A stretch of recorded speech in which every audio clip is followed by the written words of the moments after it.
my dear friends. Now, Hello, my dear friend. that would be my brother in the background. Now, I don't know if you remember, would have to be at least a year or two ago that I did Underworld Blood War, which is reported to be the last in the Underworld series. Now, I can't remember if I actually mentioned that I had actually seen the original quadrilogy. Really? Wow. I had. So I thought I might as well go back to the beginning of the series and do the rest of the four. Now, I bought it in a 4-pack, which I thought was the cheapest way to do it. But I'm only talking about the first one, Underworld, which stars Kate Beckinsale. Now, Kate was in Pearl Harbor and also the remake of Total Recall. The version I don't really like. But, no, it's the version I do like, my bad. And Scott Speedsman. Now, he was in a horror movie called The Strangers, which I have seen with Liv Tyler. And, of course, you have Bill Knightley. I do not need to tell you where I've seen that man. And, of course, Michael from Twilight, who plays sort of the lead vampire in that particular series. What I meant by lead vampire, he was the lead of the Coven.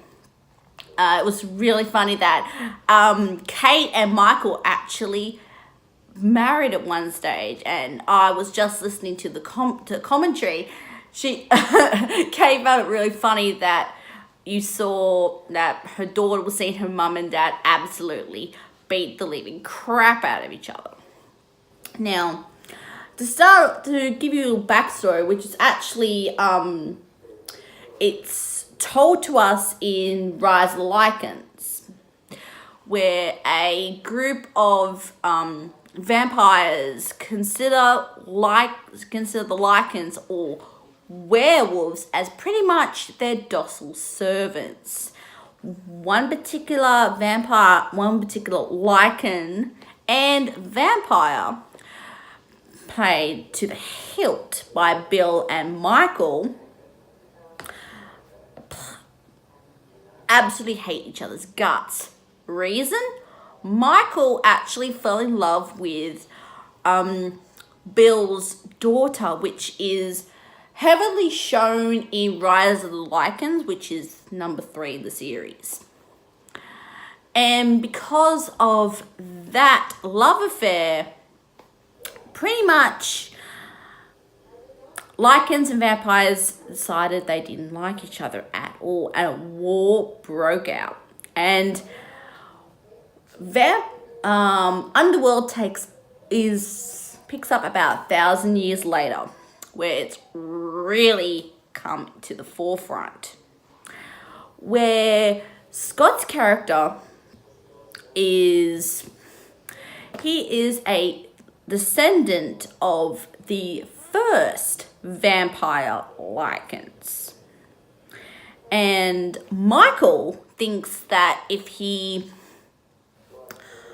mixes with Scott's blood, that he will be absolutely strong and invincible against Bill. I'm calling them by the actors' names to help you guys out. And little did they know, Kate has fallen for Scott, which in this world is forbidden. And by the end of the movie, they're absolutely on the run. This movie is absolutely brilliant. It's really gothic. It's not bloody in the sense of like other horror movies. It's very more in the line of an action movie than a full-on horror movie. This movie absolutely is so brilliant. I can see why 4 other movies were made after this one. There's so much rich backstory and lore and legends around the whole vampire sort of mythos that this really does play in, but it's taken that mythology and worked its own magic. So it's different from like Dracula, Bram Stoker's Dracula, or even Val Helsing, which Kate Beckinsale did right after this movie. It's very much its own beast, which I thoroughly enjoy. As someone who has read and watched Twilight, this one is a bit more true to the original sort of lore and myths about werewolves and vampires than a movie like Twilight. So, have you seen Underworld? Please write down in the comment section below, and I will be doing the rest of the series. And I shall see you very, very soon. Subscribe and hit the little bell icon.